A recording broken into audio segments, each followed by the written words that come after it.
लेन को भी 6 लेन किया जा रहा है। एक पानी प्राप्त नीतीश कुमार की सरकार कराएगी। कहीं भी कोई है, सबको होना चाहिए, तो कोई कुछ कर नहीं पाता था। ये पहले वालों की हालत यही थी। इसीलिए हम लोगों ने वर्ष 2006 से अस्पतालों में मुफ्त दवा और इलाज की पूरी। बिहार में सीएम को लेकर के अटकलें अभी तेज हो रही है। जैसे जैसे नजदीक आ रहा है, सीएम की डिमांड और चर्चा तेज हो रही है और हर जनता में हर तरह का उत्साह और कहीं ना कहीं असंतोष भी है कि हमारा सीएम कौन होगा, हमारा मुख्यमंत्री होगा। हर गली चौक चौराहे नुक्कड़ हर जगह इसी बात की चर्चा है कि हमारा प्रधान कौन होगा और इसी को लेकर के कई सारी सुगबुगाहट, कई सारे असंतोष व्यक्त हो रहे हैं। और यह इसलिए हो रहा है कि नीतीश कुमार ने राज्यसभा में नॉमिनेशन ले लिया तो दिल्ली जा रहे हैं और ऐसे में लेकर के बिहार का सीएम का कुर्सी खाली हो रहा है। उसको लेकर ठीक था, बिहार में गड़बड़ था तो आप लोग क्यों नहीं देखे थे करके अब नेतृत्व कौन करेगा।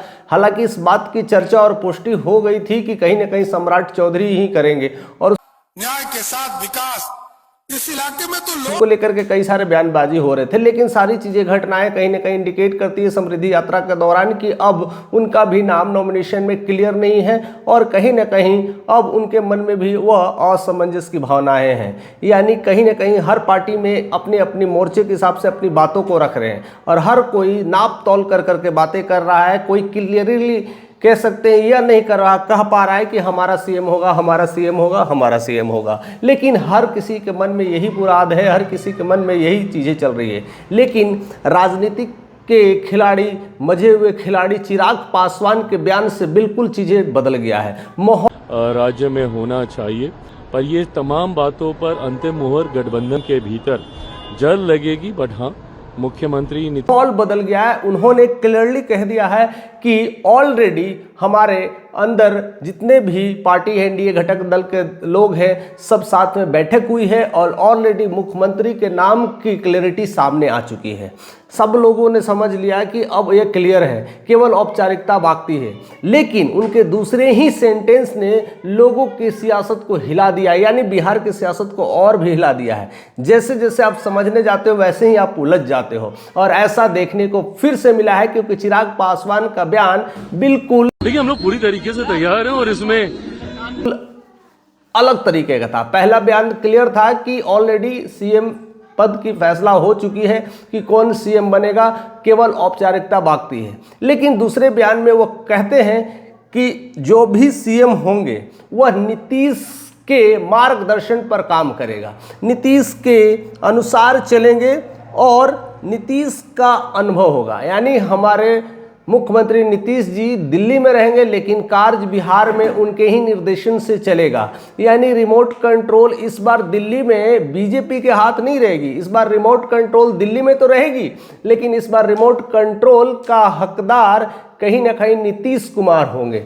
तो अब खेल बदलता जा रहा है, रिमोट कंट्रोल दिल्ली में रह करके भी एक्सचेंज हो रहा है और ऐसे में कब तक चलेगा, क्या होगा, यह तो कहना मुश्किल है। लेकिन चिराग पासवान के यह बयान से काफ़ी माहौल बदल गया है क्योंकि चिराग पासवान बिहार की तीसरी बड़ी पार्टी है, सांसद है, मोदी भक्त हनुमान है, सबसे प्रिय है और बिहार के एक उभरता चेहरा है, काफ़ी लोकप्रिय, काफ़ी ट्रेंडिंग रहते हैं, उनकी बातों को काफ़ी लोग फॉलो भी करते हैं। ऐसे में उनकी बातों का बयान देना बिल्कुल साफ साफ हो जाता है कि अब कुछ भी तय नहीं है। अगर तय है तो क्लियर नहीं है, क्योंकि जब क्लियरिटी है तो फिर यहाँ पर सीएम के नाम कर, यानी नीतीश के नाम की घोषणा क्यों की जा रही है कि नीतीश के अनुसार, नीतीश के अनुभव के अनुसार, नीतीश के मार्गदर्शन से ही सब काम होगा। तो ऐसे में कौन मुख्यमंत्री बनना चाहेगा, यह भी एक क्वेश्चन मार्क है। बीजेपी अगर बनना चाहेगी तो नीतीश के इशारों पर कभी नहीं चलेगी, जो भी हो सकता है, लेकिन यह इशारों वाला खेल बीजेपी अब नहीं करना चाहेगी। तो हो सकता है कि वो पूरा समर्थन ले। ऐसे में अटकलें तेज हो रही है कि कहीं ना कहीं जेडीयू के तरफ से कोई चेहरा निकल करके आ सकता है, लेकिन जेडीयू में चेहरा कौन निकलेगा इस बात की कहीं ना कहीं पुष्टि भी हो रही है। अंदर खाने से कई नाम्स निकल करके आ रहे हैं, लेकिन अभी भी कह सकते संपूर्ण मोहर कहीं किसी पे नहीं लगी है।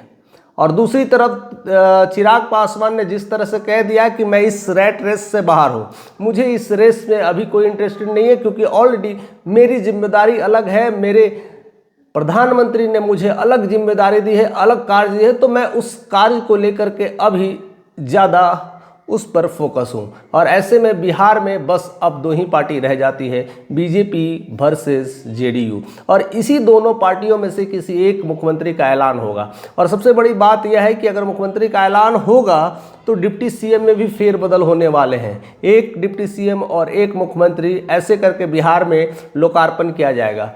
बाकी वक्त और समय के इंतज़ार है, बस एक दो दिनों की बात है, क्लियरली होने की संभावना जग रही है।